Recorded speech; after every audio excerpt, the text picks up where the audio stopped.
لیکن موت کے بارے میں ایک مغالطہ ذہنوں میں بیٹھا ہوا ہے۔ بالعموم اس کا بارے میں ذہنوں میں یہ خیال ہے کہ موت معدوم ہو جانے کا نام، چنانچہ بعض جگہ پر تو آپ اکثر و بیشتر تراجم میں بھی دیکھیں گے کہ جیسے قرآن مجید میں سورہ بقرہ کے 3 رکوع میں جو آیت آئی کیف تکفرون باللہ وکنتم امواتا فاحیاکم ثم یمیتکم ثم یحییکم، وہاں بھی آپ دیکھیں گے کہ موت مقدم، حیات اس کے بعد، لیکن یہ کہ اس موت کے بارے میں اکثر لوگوں کا مغالطہ ہے کہ گویا کہ معدوم کے معنی میں ہم اسے لے رہے ہیں کہ تم معدوم تھے پھر تمہیں اللہ نے زندہ کیا۔ تو یہاں چونکہ اس موضوع پر کئی مرتبہ گفتگو ہو چکی ہے، لیکن میں اس جگہ توجہ دلا رہا ہوں، خلق الموت والحیات، موت بھی در حقیقت مخلوق ہے، یہ ایک مثبت حقیقت ہے جس پر کہ تخلیق کا عمل گزرا، یہ موضوع ہے عمل تخلیق کا، یہ ایک مثبت وجودی حقیقت ہے۔ موت در حقیقت معدوم ہونے کا نام نہیں ہے، اس لیے کہ عدم پر تخلیق کا اطلاق نہیں ہو سکتا۔ عدم کو پیدا کیا کیسے جائے گا؟ عدم تو در حقیقت جو ہے وہ تخلیق کے بالکل منافی ہو جائے گی، ضد ہو جائے گا۔ لہذا جیسے زندگی ایک مثبت حقیقت ہے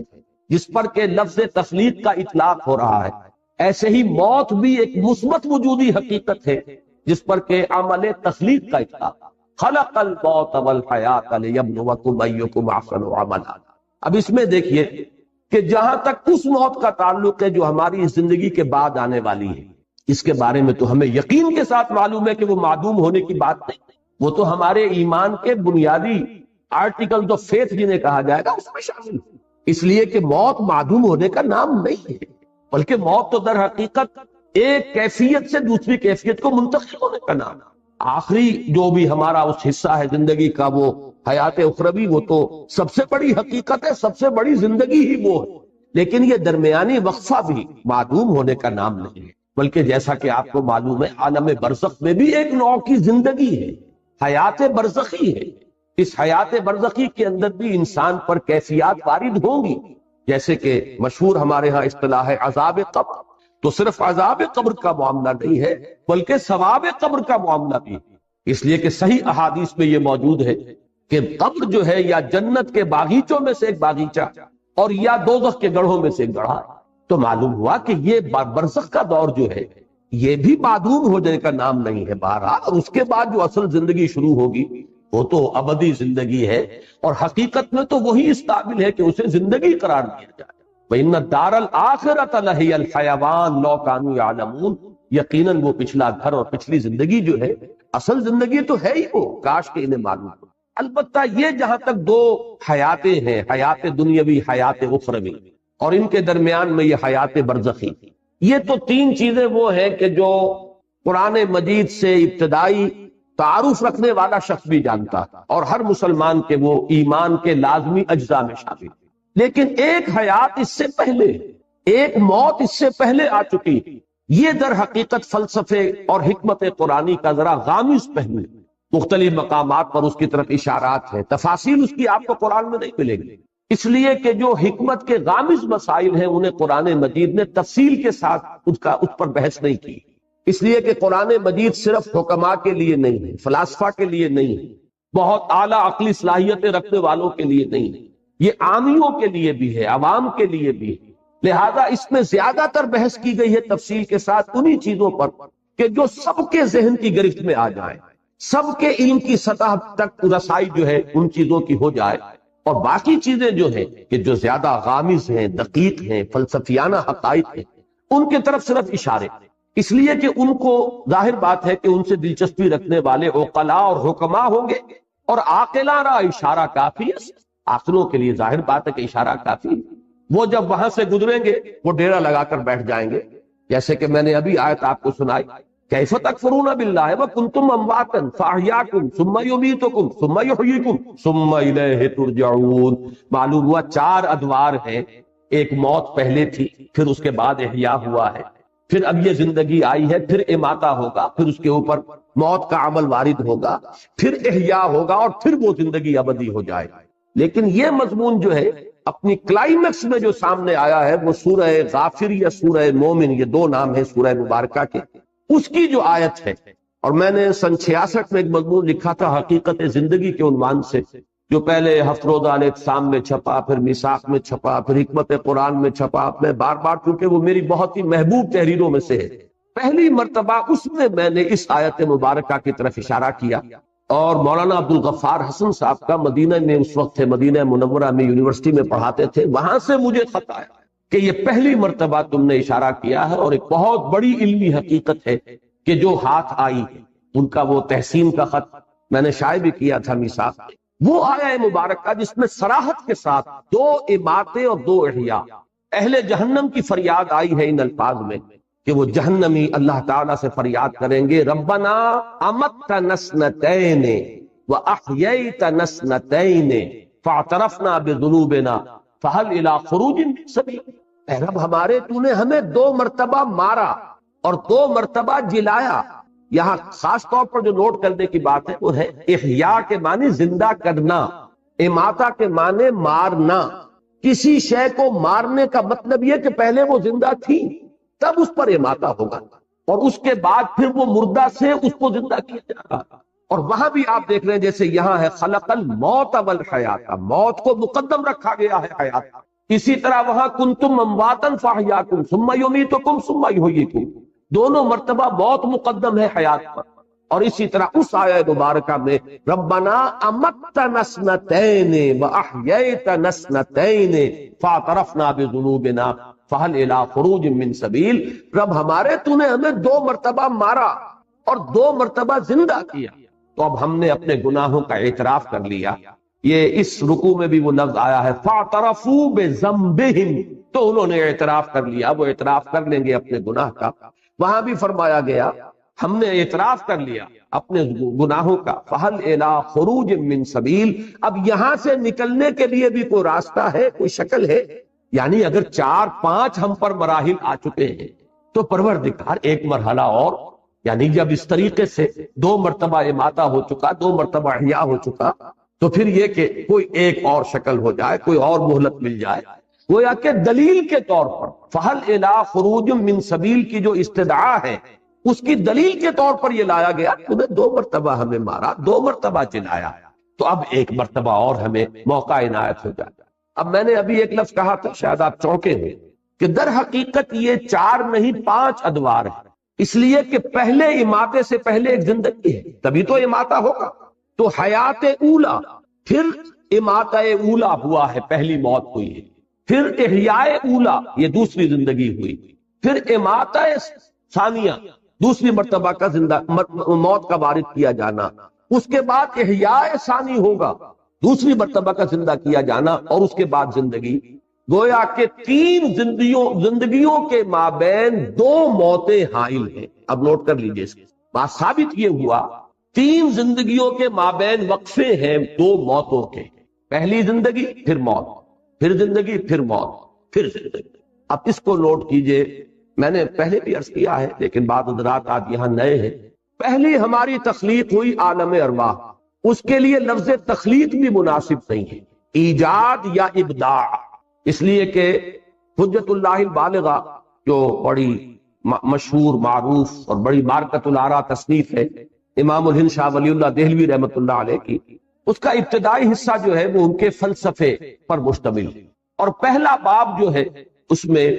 افعال الہی، اللہ تعالیٰ کے 3 بنیادی افعال پر بحث کی گئی۔ اللہ کے 3 کام بنیادی ہیں۔ پہلا کیا ہے؟ ابداع، یعنی عدم محض سے وجود بخشنا، یہ ابداع۔ دوسرا ہے خلق، خلق یہ ہے کہ کسی شے سے کوئی شے بنا دے، یہ خلق ہے۔ اور تیسرے تدبیر، یدبر الامر من السماء الى الارض، اللہ تعالیٰ کے تمام افعال جو ہیں وہ ان 3 کیٹیگریز کے اندر فال کریں گے۔ 3 بڑی بڑی کیٹیگریز ہیں کہ اللہ کے تمام افعال وہ ان کے منقسم ہو جائیں گے۔ ابداع، عدم محض سے وجود بخشنا، اسی لیے میں نے کہا کہ اس کو ایجاد کہا جائے یا ابداع کہا جائے یہ صحیح لفظ ہوگا، خلق نہیں، اس لیے کہ خلق کے لفظ کا اطلاق ہوتا ہے کسی شے سے کوئی شے بننا۔ آپ نے پڑھا ہے خلق الانسان من صلصال کالفخار، پیدا کیا انسان کو، بنایا انسان کو مٹی سے، کھنکتی ہوئی مٹی، سوکھی ہوئی، سوکھا گارا جو سوکھ کر کھنکنے لگا۔ وخلق الجان من مارج من نار، اور جنات کو پیدا فرمایا اس نے آگ کی لپٹ سے۔ وَخَلَقْنَا مِنَ الْمَاءِ كُلَّ شَيْءٍ حَيٍّ، ہم نے پانی سے بنائی ہے ہر شے جو زندہ ہے۔ معلوم ہوا خلق کے ساتھ جو ہے کوئی شے موجود ہوگی کہ کس شے سے بنائی گئی۔ البتہ پہلا مرحلہ جو ہے ایجاد و ابداع وہ ہے کہ جس میں اس سے پہلے کوئی شے نہیں تھی، عدم محض سے، انگریزی میں جسے کہتے ہیں کریشن ایکس نہیلو،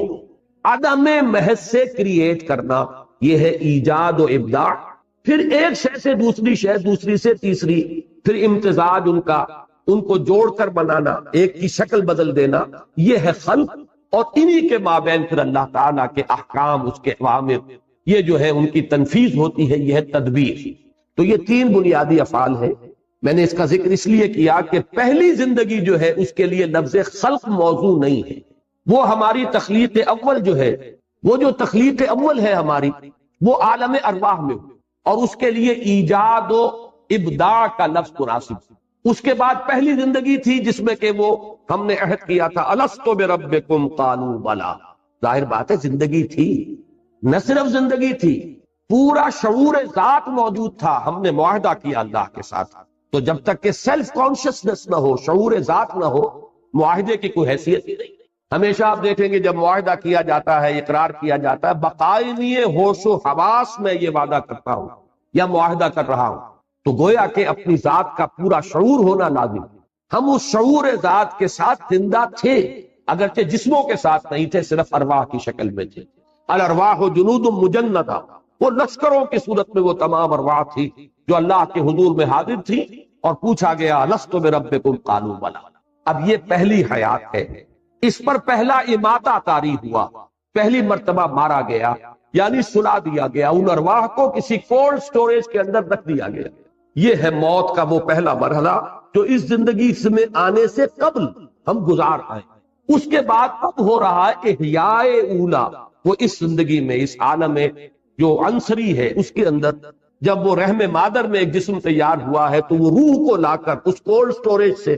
وہ جو روح معین ہے اس شخص کی، اس کو لا کر شامل کیا گیا، اور یہ گویا کہ احیاء اولا ہوا۔ اس کے بعد یہ زندگی دوسری آ گئی۔ در حقیقت یہ جسے ہم پہلی زندگی کہتے ہیں، یہ زندگی دوسری ہے کہ جو ہم اس عالم مادی میں بسر کر رہے ہیں، اس میں ہمارا جسم بھی ہے اور ہماری وہ روح بھی ہے، جبکہ پہلی زندگی میں صرف ارواح۔ اس کے بعد دوسرا اماتہ ہوگا، اور پھر عالم برزخ شروع ہوگا، پھر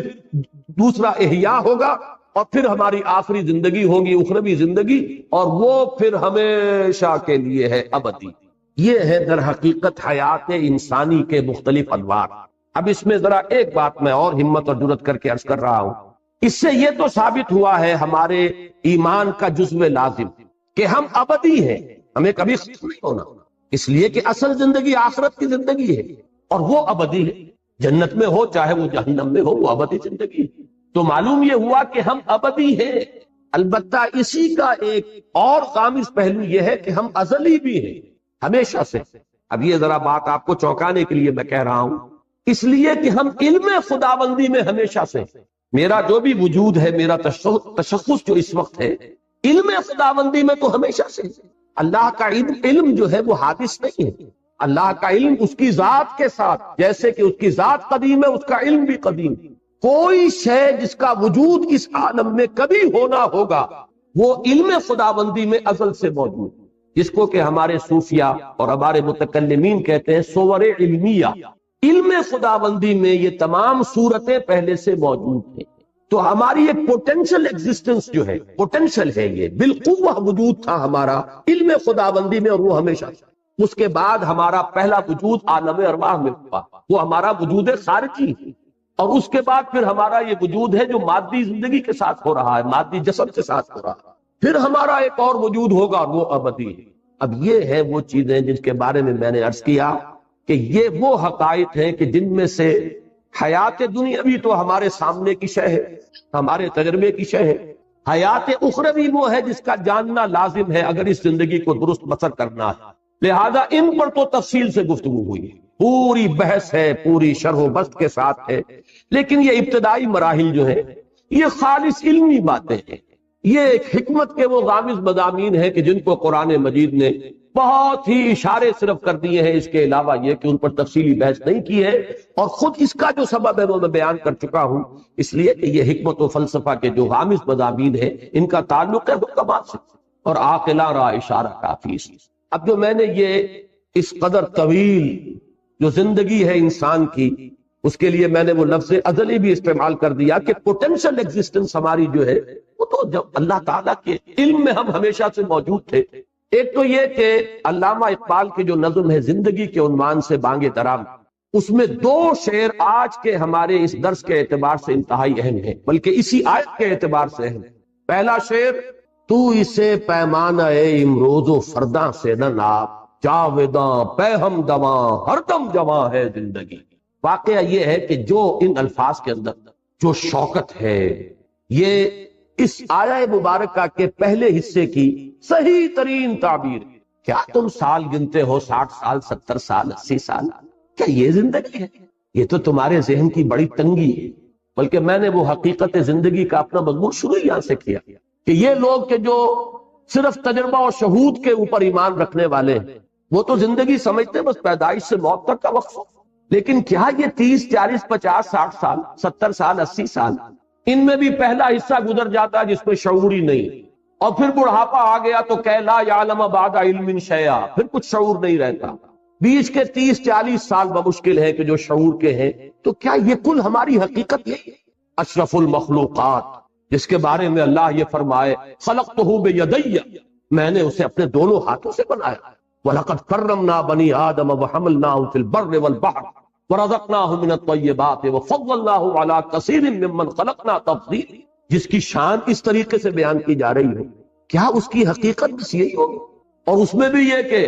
عمر دراز مانگ کے لائے تھے، 4 دن 2 آرزو میں کٹ گئے، 2 انتظار میں۔ واقعہ یہ ہے کہ اگر 70 برس کی زندگی بھی ہو تو 40 برس تو گزر جاتے ہیں، بے شعوری کے شروع کا اور آخر کا حصہ دونوں شامل کر لیجئے، تو بیچ میں کیا ہے وہ 2 دن کی زندگی رہ جائے گی کہ جس میں شعور ہے، حرکت ہے، ارادے ہیں، عزائم ہیں، امنگیں ہیں،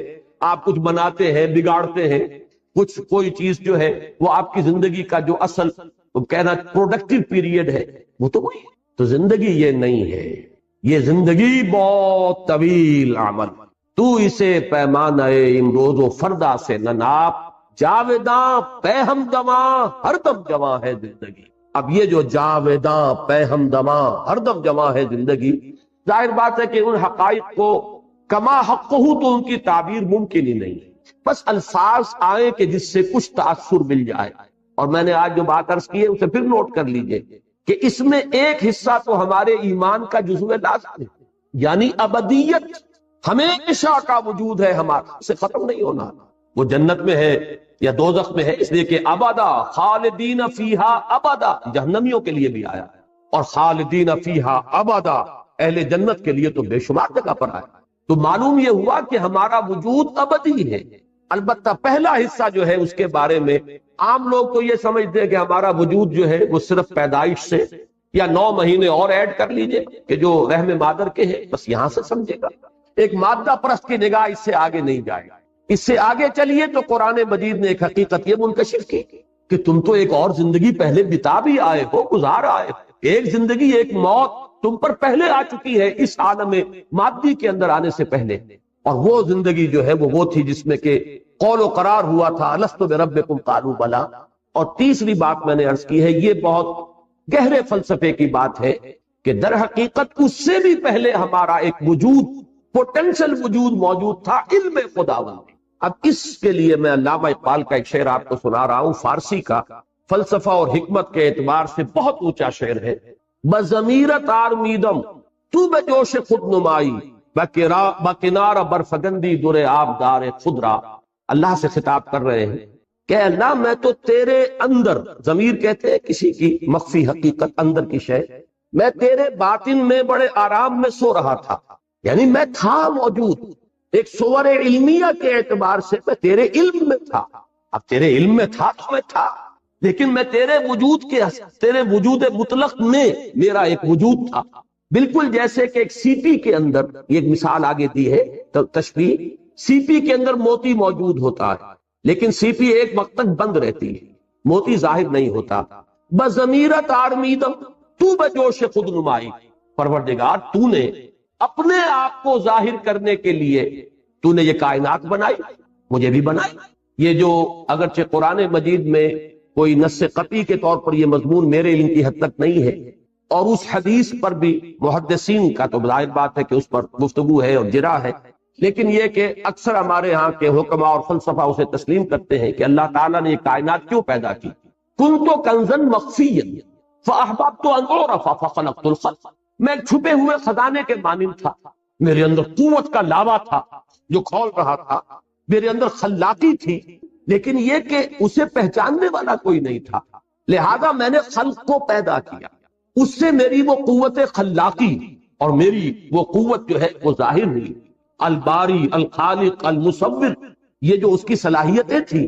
یہ جو پوٹینشیلٹیز تھی، یہ چھپی ہوئی تھی، مخفی تھی، تخلیق سے وہ ظاہر ہوئی، اور پھر اس تخلیق کے بعد ایک ایسی مخلوق پیدا کی گئی جس میں یہ شعور تھا کہ وہ اس کا پورا احساس اور ادراک کر سکے اور معرفت حاصل کر سکے۔ تو معلوم یہ ہوا کہ اللہ تعالیٰ نے اپنے آپ کو ظاہر کرنے کے لیے اور اپنے آپ کو پہچانوانے کے لیے کائنات تخلیق کی، اپنے آپ کو ظاہر کرنے کے لیے کائنات تخلیق فرمائی، اور اپنے آپ کو پہچانوانے کے لیے انسان کو پیدا کیا، کہ یہ معرفت کی اس کے اندر صلاحیت تھی کہ اللہ کو پہچان جانے۔ تو بضمیرت آرمیدم تو بجوش خود نمائی، اپنے آپ کو ظاہر کرنے کے جوش میں تو نے اس کائنات کو بنایا اور مجھے بھی پیدا کیا۔ اور اپنے بارے میں کہہ رہے ہیں بکنارہ برفگندی در آبدار خضرا، جیسے سیپی کے اندر وہ موتی موجود تھا، لیکن پتہ نہیں کسی کو نظر نہیں آ رہا، کون اس کی خوبصورتی کو دیکھے، کون اس کے حسن کا جو ہے اس کو اپریشیٹ کرے۔ تو اس نے اپنا منہ کھولا اور موتی کو باہر پھینکا تاکہ اس موتی کا حسن ظاہر ہو۔ تو نے بھی مجھے اپنے اندر سے نکال کر باہر ڈالا ہے۔ بضمیرت آرمیدم تو بجوش خود نمائی، بکنارہ برفگندی در آبدار خضرا، میں تو تیرے اندر کا ایک موتی ہوں، یہ تیرے اندر کا موتی ہے جس کو میں کہہ رہا ہوں۔ متکلمین نے اس کے لیے اصطلاح وضع کی ہے صور علمیہ، کائنات میں جو شے بھی خارج میں پیدا ہوئی ہے پہلے وہ اللہ تعالیٰ کے علم میں موجود تھی، اور وہ اللہ کے علم میں اس کا وجود جو ہے وہ اس کا پوٹینشل ایگزسٹنس ہے۔ اس اعتبار سے میں نے آج عرض کیا ہے بات کو، اس لیے کہ اب پتہ نہیں کتنے زندگی کا کتنا حصہ بقایا ہے۔ میں اس حصے کے درس کے دوران چاہتا ہوں کہ وہ چیزیں کہ جن پر میں نے تاحال جان بوجھ کر گفتگو نہیں کی ہے، میں چاہتا ہوں کہ اب ان کے بارے میں جس چیز کے بارے میں میری ایک رائے بنی ہے اور جو بھی میں نے مختلف جو گوشے ہیں ان سے حاصل کیا ہے وہ میں آپ کے سامنے رکھوں۔ اگرچہ مجھے اندیشہ ہے کہ چونکہ جس قسم کا یہ اجتماع ہوتا ہے اس میں بالکل نئے لوگ بھی ہوتے ہیں، ہمارے نوجوان طلبہ بھی ہوتے ہیں، اور اس قسم کے مضامین جو ہے ان کے اندر خطرہ ہوتا ہے کہ کچھ لوگ جو ہیں جن کی فہم کی سطح سے وہ بہت بالا تر ہوں، ان کے لیے وہ فتنہ نہ بن جائے۔ لیکن یہ کہ اب اور میرے پاس میں نہیں کہہ سکتا کہ کوئی موقع ہوگا کہ نہیں ہوگا کہ میں ان حقائق پر بھی گفتگو کر سکوں، اس لیے میں نے آج اس قدر تفصیل سے بات کی۔ اب یہ جو میں نے عرض کیا ہے کہ 3 زندگیاں اور 2 موتیں، درمیان میں ہے یہ حیات دنیاوی،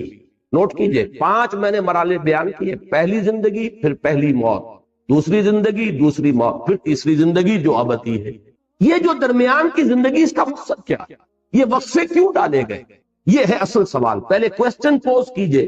کہ ایک مسلسل عمل ہے یہ زندگی، تو اسے پیمانہ امروز و فردا سے ناب جاویداں پہم دواں ہر دم جواں ہے زندگی، یہ ایک مسلسل عمل ہے، تو وقفے کیوں ڈالے گئے؟ وقفے کا لفظ میں خاص طور پر استعمال کر رہا ہوں، وہ شعر میں آپ کو سن چکا ہوں۔ موت ایک زندگی کا وقفہ، یعنی آگے بڑھیں گے دم لے کے، یہ موت معدوم ہونے کا نام تو ہے ہی نہیں، یہ بھی زندگی کی ایک ایسی کیفیت ہے جس میں ہم شعور سے محروم ہو جاتے ہیں۔ شعور کے ساتھ تھے پہلی زندگی میں جب عہد کیا الست بربکم قالوا بلی، پھر وہ ارواح موجود تھیں، معدوم نہیں ہو گئی معاذ اللہ، لیکن شعور نہیں تھا، سلا دی گئی، کولڈ سٹوریج کے اندر سلا دی گئی۔ پھر ہم شعور کے ساتھ اس زندگی میں آئے، پھر موت آئے گی، اور یہ موت جو ہے یہ تو کامل بے شعوری کی نہیں ہے، اس میں تو شعور رہے گا، اس لیے کہ وہ جنت کا باغیچہ ہے یا دوزخ کا گڑھا ہے، وہ شعور ہے۔ اگرچہ وہ شعور جو ہے وہ آج ہم نہیں سمجھ سکتے ہمارے اس وقت کے شعور سے اس میں کیا فرق ہوگا، نیم شعوری کی کیفیت تو بہرحال ہے، اور اس کے بعد جو ہے وہ ہماری زندگی باشعور جو ہے وہ ابدی زندگی ہے۔ تو ان 5 جو میں درمیانی جو ہے حیات دنیاوی، جو ہم سب کی جانی پہچانی ہے، ہمارے تجربے میں آ رہی ہے، ہم اسے بسر کر رہے ہیں۔ بلکہ میں بعض اوقات یہ کہا کرتا ہوں، اور یہ دوسرے رکوع میں یہ بحث آئے گی انشاءاللہ، کہ ایک تو ہے زندگی بسر کرنا، ایک ہے کہ زندگی انسان کو بسر کر رہی ہوتی، ہم خود نہیں جی رہے ہوتے، زندگی ہمیں بتا رہی ہوتی ہے، اس لیے کہ ہم نے اپنا کوئی مقصد معین کیا، نہ کوئی ہدف معین کیا، نہ کوئی نصب العین ہے، تو در حقیقت ہم جی نہیں رہے، بلکہ زندگی ہمیں گھسیٹ کر لے کر جا رہی ہے۔ یہ جیسے کہ اگلی رکوع میں آئے گا کہ ایک وہ ہے جو سیدھا چل رہا ہو، فَمَن يَمْشِي مُكِبًّا عَلَى وَجْهِهِ أَهْدَىٰ أَمَّن يَمْشِي سَوِيًّا عَلَى صِرَاطٍ مُسْتَقِيمٍ۔ اوندے منہ گھسٹ رہے ہیں کچھ لوگ، صرف اپنے پیٹ کے بل گھسٹ رہے ہیں، پیٹ کھانے کو مانگتا ہے، ڈال دیا تو وہ زندگی کی گاڑی چلی جا رہی ہے، وہ خود جی نہیں رہے۔ یہ زندگی برائے زندگی ہے، جبکہ زندگی در حقیقت کسی مقصد کے لیے ہونی چاہیے، کوئی آدرش ہو، کوئی نصب العین ہو، کوئی آئیڈیل ہو، کوئی آپ کا مقصود و مطلوب ہو، تب زندگی ہے۔ تو ایک ہے زندگی بسر کرنا، یہ بہت کم لوگوں کو نصیب ہے۔ حقیقت میں زندگی بسر کرتی ہے اکثر و بیشتر لوگوں کو، وہ زندگی نہیں گزارتے، زندگی انہیں گزارتی۔ بہرحال یہ زندگی جو ہم گزار رہے ہیں، یا وہ زندگی جو ہمیں اس وقت گزار رہی ہے، بسر کر رہی ہے، اس کی غائب کیا ہے؟ یہ ہے جو دوسرا ٹکڑا اس آیہ مبارکہ کا، لِيَبْلُوَكُمْ أَيُّكُمْ أَحْسَنُ۔ انتہائی اہم ہے کہ یہ در حقیقت ایک امتحانی وقفہ، اس میں ٹیسٹنگ پیریڈ اس کو شمار کیجئے، امتحان، جیسے ایک 3 گھنٹے کا امتحان ہوتا ہے، میں بعض اوقات یہ کہا کرتا ہوں 3 گھنٹے کا امتحان، کیونکہ ہر ایک شخص اس سے واقف ہے، یہ ایک 30 سال کا امتحان، فرق کچھ نہیں ہے، یہ تو کوانٹیٹیٹو معاملہ ہے، کوالٹیٹیو کوئی فرق نہیں ہے۔ 3 گھنٹے کا امتحان، 30 سال کا امتحان۔ 30 سال میں اس لیے کہہ رہا ہوں کہ چاہے عمر کتنی بھی ہو، میں عرض کر چکا ہوں کہ پروڈکٹیو پیریڈ جو ہے انسان کی زندگی کا، جس میں وہ کچھ بناتا ہے یا بگاڑتا ہے، وہ در حقیقت وہ 30 سال کے لگ بھگ بنتے ہیں، 30 نہیں 40 سال ہو جائیں گے، اللہ خیر سے۔ تو یہ اس کا امتحان، یہ بہت اہم بات ہے قرآن مجید کے فکر اور فلسفے کو سمجھنے کے لیے۔ پوری زندگی انسان کی اس امتحان ہی سے عبارت ہے۔ میں نے ایک مضمون لکھا تھا حج کی حقیقت پر، اور حضرت ابراہیم علیہ السلام کی شخصیت کے حوالے سے میں نے امتحانی مراحل گنوائے۔ پہلا امتحان انسان کا اس کے شعور کا ہوتا ہے کہ آیا وہ اپنے پروردگار کو پہچانتا ہے یا نہیں، اسی عالم محسوسات میں گم ہو کر رہ جاتا ہے، یا یہ کہ اس سے اوپر ابھرتا ہے، اور وہ کھول آنکھ زمین دیکھ، فلک دیکھ، فضا دیکھ، مشرق سے ابھرتے ہوئے سورج کو ذرا دیکھ۔ ان آیات الہیہ کے ذریعے سے اگر وہ معرفت حاصل کرتا ہے اللہ کی، تو پہلے امتحان میں پاس ہو گئے۔ اور اگر وہ اسی میں گم ہو کر رہ گیا، صرف حیوانوں کا سا دیکھنا دیکھتا رہا اور حیوانوں کا سا سننا سنتا رہا، تو گویا کہ وہ ناکام ہوا، وہ تو ضل ضلالا بعیدا، جس نے خدا کو پہچانا ہی نہیں، وہ تو پہلے ہی امتحان میں فیل۔ اب جس نے پہچان لیا، اب اس کے بعد استقامت کا امتحان آئے گا، ان الذین قالوا ربنا اللہ ثم استقاموا۔ اب عمل کا امتحان شروع ہوگا، اللہ کا حکم ہے اس کو مانو، اللہ نے روکا ہے رکو، پھر اللہ تو اب تمہارے لیے ایک سے ایک چیلنج نیا لائے گا۔ پرائمری کا امتحان پاس کر لو گے تو مڈل ہے، پھر میٹرک ہے، پھر آگے چلے گا۔ حضرت ابراہیم علیہ السلام کا پہلا امتحان، باپ نے گھر سے نکالا، وَاہْجُرْنِی مَلِیًّا قَالَ سَلَامٌ عَلَیْکَ، وہ اللہ تعالیٰ کی توحید پر قائم ہے۔ پہلا امتحان جو ہے عمل کا پاس کیا ہے کہ وہ باپ نے گھر سے نکال دیا۔ اس کے بعد اس سے بڑا امتحان، اب وہ نمرود کے دربار میں پیش ہو رہی ہے، لیکن ان کا صبر، ثبات، استقامت، ان کا عزم، ان کا حوصلہ قائم ہے، اور آنکھوں میں آنکھیں ڈال کر بات کی ہے، جو مجادلہ سورہ بقرہ میں آیا ہے کہ تم اگر خدائی کے مدعی ہو تو اللہ تعالیٰ سورج کو مشرق سے نکالتا، مغرب سے نکال کے دکھاؤ، فَبُہِتَ الَّذِی کَفَرَ۔ تیسرا امتحان، ڈال دو اس کو آگ میں، اس کو جلا دو، بہت بڑا الاؤ بنا دیا گیا اور کھڑا کر دیا گیا، اب بھی آخری موقع ہے، باز آ جاؤ، رجوع کرنا۔ یہ امتحان، کامیاب ہوئے، بے خطر کود پڑا آتش نمرود میں، عشق عقل ہے محو تماشائے لبے بام۔ چوتھا امتحان، انی مہاجر الی ربی سیہدین، گھر بار وطن کو چھوڑ کر بالکل سمجھیے ان ولڈرنس نکل گئے ہیں، اس لیے کہ اس وقت کی دنیا کا تصور کیجئے، آج سے 4-4.5 ہزار سال قبل کی دنیا، کہاں معلوم تھا کہ کہاں جا رہے ہیں، کیا حالات ہوں گے، کہاں پر ہمیں کوئی ہوٹل بنے ہوئے ملیں گے یا سرائیں ملیں گی، لیکن نکل گئے۔ پھر پوری زندگی مہاجرت میں ہے، آج یہاں ہے کل وہاں ہے۔ اور آخری امتحان جس پر کہ میں نے الفاظ لکھے ہیں کہ اس سے بڑی کامیابی اور کوئی نہیں ہو سکتی کہ ممتحن پکار اٹھے کہ بھائی امتحان واقعتاً بڑا کڑا تھا۔ وہ جو فرمایا گیا ہے کہ اب اپنے بیٹے کو 100 برس کا بوڑھا جس نے دعائیں مانگ مانگ کر بیٹا لیا تھا، اور اب وہ بیٹا 13 برس کا ہوا ہے، فلما بلغ معه السعی، جبکہ وہ بھاگ دوڑ کے قابل ہوا ہے، جبکہ بازو بن گیا ہے بوڑھے باپ کا۔ اور اچھے الفاظ وہاں پر میرے قلم سے اس وقت نکل گئے کہ وہ بوڑھا باپ دیکھ دیکھ کر جی رہا ہوگا، بیٹے کو جوان ہوتا دیکھ رہا ہے، میرے مشن کا علم بردار، میرے کام کو آگے لے کر چلنے والا، میرے دست و بازو بننے والا اللہ نے مجھے عطا فرمایا ہے، ولی عطا فرمایا ہے، ساتھی عطا فرمایا ہے۔ آخری امتحان جو ہے، ممتحن کے ترکش امتحان میں ایک تیر باقی تھا، اور وہ سب سے زیادہ کاری تیر، جب اس میں کامیاب ہوئے ہیں، فلما اسلما وتلہ للجبین ونادیناہ ان یا ابراہیم قد صدقت الرؤیا انا کذالک نجزی المحسنین، اور اس میں فرمایا ان ھذا لہو البلاء المبین، کوئی شک نہیں کہ یہ بہت بڑا امتحان تھا ابراہیم، تم نے سب پاس کر دیا۔ یہ حضرت ابراہیم کی شخصیت اس اعتبار سے کہ پوری زندگی مسلسل امتحان کی زندگی، یہی وجہ ہے کہ سورہ بقرہ میں ایک آیت میں اس کو سمو لیا، وَإِذِ ابْتَلَىٰ إِبْرَاهِيمَ رَبُّهُ بِكَلِمَاتٍ فَأَتَمَّهُنَّ قَالَ إِنِّي جَاعِلُكَ لِلنَّاسِ إِمَامًا۔ یاد کرو جب کہ اللہ نے امتحان لیا، ابتلا کیا، آزمایا ابراہیم کو بڑے بڑے امتحانات میں، کلمات اس لیے کہ یہ تفخیم کے لیے ہے، تنکیر نکرہ کا لفظ، بڑے بڑے امتحانات میں سے گزارا، اور جب وہ تمام میں پورا اترا تب کہا انی جاعلک للناس اماما، اب میں تمہیں پوری نوع انسانی کا امام بنا رہا ہوں۔ اس مقام پر فائز ہونے کے لیے وہ تمام ٹیسٹ جو ہیں وہ پاس کرنے پڑے حضرت ابراہیم کو علیہ السلام۔ تو در حقیقت پوری زندگی امتحان، یہی امتحان ہے کہ جو اب آپ پر دنیا کی جو کیفیات عدلتی بدلتی رہتی ہیں، کبھی فراخی ہے، کبھی تنگی ہے، کبھی صحت ہے، کبھی بیماری ہے، کبھی مفلسی ہے، کبھی تمنگری ہے، کبھی حالت خوف ہے، کبھی حالت امن ہے، کبھی اللہ نے چھپر پھاڑ کر کچھ دے دیا ہے، اور کبھی اچانک جو کچھ تھا چھین لیا۔ یہ سب کیا ہے؟ امتحان ہے۔ چنانچہ سورۃ الفجر کے اندر جو مضمون آیا ہے کہ فَأَمَّا الْإِنسَانُ إِذَا مَا ابْتَلَاهُ رَبُّهُ فَأَكْرَمَهُ وَنَعَمَهُ فَيَقُولُ رَبِّي أَكْرَمَنِ وَأَمَّا إِذَا مَا ابْتَلَاهُ فَقَدَرَ عَلَيْهِ رِزْقَهُ فَيَقُولُ رَبِّي أَهَانَنِ كَلَّا۔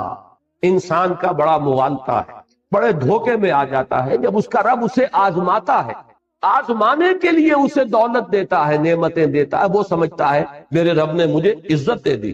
عزت نہیں ہے، امتحان ہے خدا کے بندے۔ اسی طریقے سے جب وہ امتحان لیتا ہے دوسری شکل میں، وَإِذَا مَا ابْتَلَاهُ فَقَدَرَ عَلَيْهِ رِزْقَهُ، اس پر اس کے رزق کو تنگ کر دیتا ہے، ناپ تول کر دینے لگتا ہے حساب کتاب سے، تو کہتا ہے ربی اہانن، میرے رب نے تو مجھے ذلیل کر دیا۔ نہیں، یہ ذلت نہیں، وہ عزت نہیں، یہ ذلت نہیں۔ عزت اور ذلت کا فیصلہ تو قیامت کے دن ہوگا، ذالک یوم التغابن، جس کو اس دن جس کا اعزاز ہو گیا وہ ہے عزت والا، اور جو اس روز ذلیل ہو گیا اور عذاب مہین کے اندر مبتلا کر دیا گیا وہ ذلیل ہو گیا۔ باقی اس دنیا کی زندگی میں یہ کیفیت بھی امتحان کی ہے، وہ کیفیت بھی امتحان کی۔ تو اس پورے کے اوپر، زندگی کے اوپر اس کو پھیلائیے کہ در حقیقت یہ حیات دنیاوی جس کو